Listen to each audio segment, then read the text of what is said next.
I got engaged to a blind Duke. Episode 158. Whoosh. Once again, the sound of cutting through the air rang out as flower stems flew fiercely toward them. Thud. Marin quickly pulled out her notebook and began reading a fairy tale. Is there truly no one more beautiful than I in this world? At the prince's soliloquy, the princess glared coldly at the prince. The prince was smiling brightly. The princess slowly parted her lips. Your Highness, you are, Marin slowly read through the fairy tale while praying to the flowers visible before her eyes. Sleep. Just sleep. Don't do anything and just sleep. Do plants even sleep? She didn't know about that. But if it was a demon flower emotional enough to plan revenge, wouldn't it sleep too? Marin repeatedly read through the fairy tale while glancing down at Bunny. Little rabbit. You sleep well too. Bunny's eyelids, which had been half open and wheezing, slowly closed.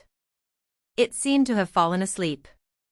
As she continued reading the fairy tale while observing her surroundings, the flower stem's attacks had stopped at some point. Had it worked? She could see the Duke stopping mid-fight and looking back at her with surprised eyes. Marin sent him an encouraging look as if to say he should trust only her. He chuckled softly and focused on the fight again. While she stopped reading the fairy tale to survey the surroundings, the flower stem's attacks resumed. When she glanced down, Bunny was also making groaning sounds while its eyelids trembled. She couldn't rest for even a moment. Marin began reading the fairy tale again. Gerald glanced at her reading the fairy tale, then turned his head forward again to look at the demon flowers. He had thought it strange that the demon flowers' attacks were gradually decreasing, but it coincided with the time she was reading the fairy tale. Could it be that when she read fairy tales, even demons fell asleep? It was already amazing that she could put people to sleep, but she had such a special ability. But why wasn't he falling asleep? Could she specify who could fall asleep? Countless questions arose in his mind and then subsided. The boss demon flower's attacks had also become sluggish, but they were still sharp. If Marin could really put demons to sleep, he had to finish the attack within that time. Gerald dodged the flying petals again and struck down at the flower stem. He had been able to cut the flower stem of the previous boss demon flower in one blow, but this boss didn't have a single scratch even when he surrounded it with aura. But Gerald didn't give up and kept hitting the same spot. His sword was now being used like an axe. As he avoided the flying petals and kept hitting only the same spot, it began to chip away little by little. That's when it happened. Screech, the boss demon flower, made an ear-piercing sound as if trying to interfere with Marin's voice. The flower stems that had been sprawled near Marin slowly writhed. Marin's face turned pale as she raised her voice higher and continued reading the fairy tale. He had to finish quickly. Gerald gathered all the energy he could extract from his body to create the strongest aura. The vividly glowing aura extended to 1 meter. Let's end this. Gerald, floating in the air, struck down at the flower stem with all his might. Thwack. The boss's flower stem bent helplessly to the side. Marin. Close your eyes. Like last time, it might shoot poison again. The moment Gerald shouted that, something liquid shot into his mouth. He quickly closed his lips, but it was already too late. Was it poison again?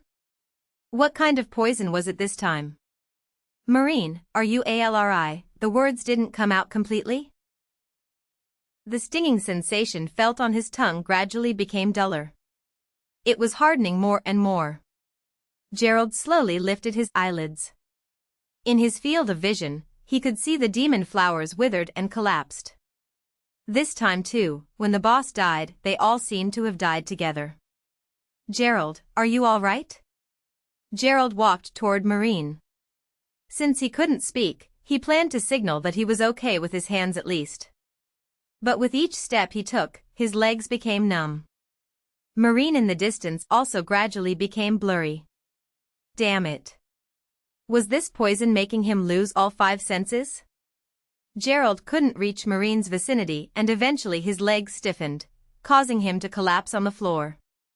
He could see the sky straight ahead. The blue sky gradually changed to gray as if losing its color.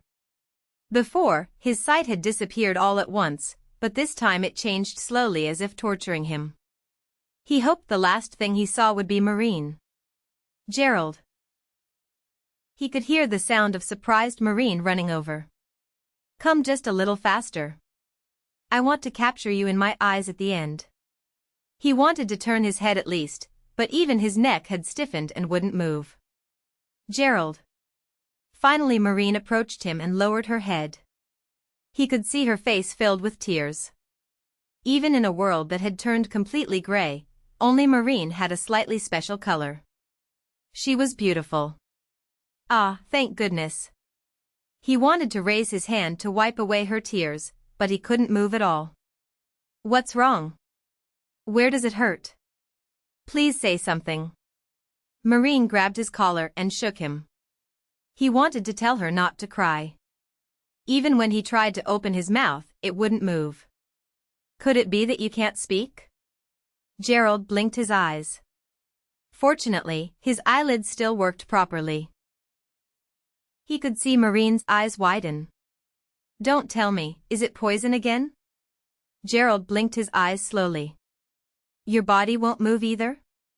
You have no sensation in your body? He could see Marin tapping his chest, but he couldn't feel it at all. Gerald slowly blinked his eyes again. His eyelids seemed to be gradually stiffening too.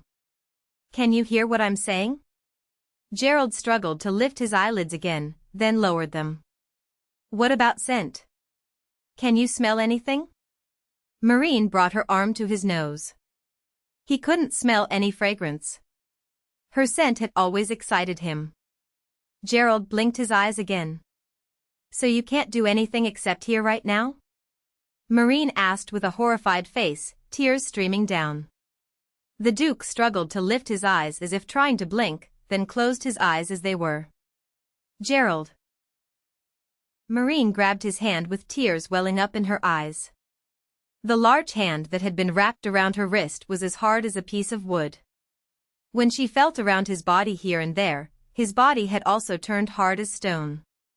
Why? Marin was shaking the Duke when she noticed a single tear falling from the corner of his eye, and she burst into tears.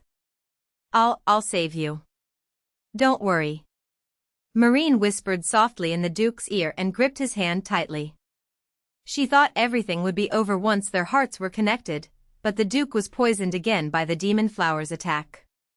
There was no such content in the original story. She could no longer rely on the original and had to find a way herself. Marin hastily wiped away her tears and jumped up from her spot. Since she had treated the Duke's eyes with Mandela song, she might be able to treat him the same way this time. Marin searched the surroundings thoroughly. As darkness fell over the forest, she created fire with her bracelet and searched around more. But then, a long shadow fell behind her. Marin felt her heart sink. Thinking it might be another demon beast, she gripped her 3-section staff tightly and spun around. And what she faced was a completely unexpected being. Rabbit. Bunny was standing behind her, munching on something. Looking at the stomach and shoulder that had been pierced by the demon flower, the flesh was about half healed. Who knew demon beasts had such good recovery abilities? Are you okay? Bunny blinked as if to say it was fine. Though it couldn't understand her words exactly, it seemed to know by feeling. I need to find Mandela song flowers right now. Do you happen to know where any are? Bunny tilted its head to the side and blinked its big eyes.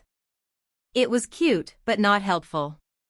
Marin pointed to a nearby withered and twisted demon flower while making a small flower bud shape with her hands. Something like this. But not big ones, small ones. About the size of my hand. Bunny still blinked as if it didn't understand. Sigh. It's okay if you don't understand, Rabbit. Sister will find it herself.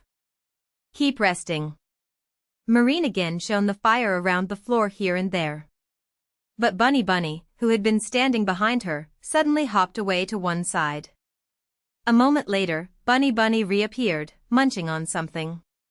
What was sticking out of the rabbit's mouth was a flower. It looked exactly like Mandela song, but each petal was a different color. Marin opened her eyes wide and pointed at the flower. This. Where was this?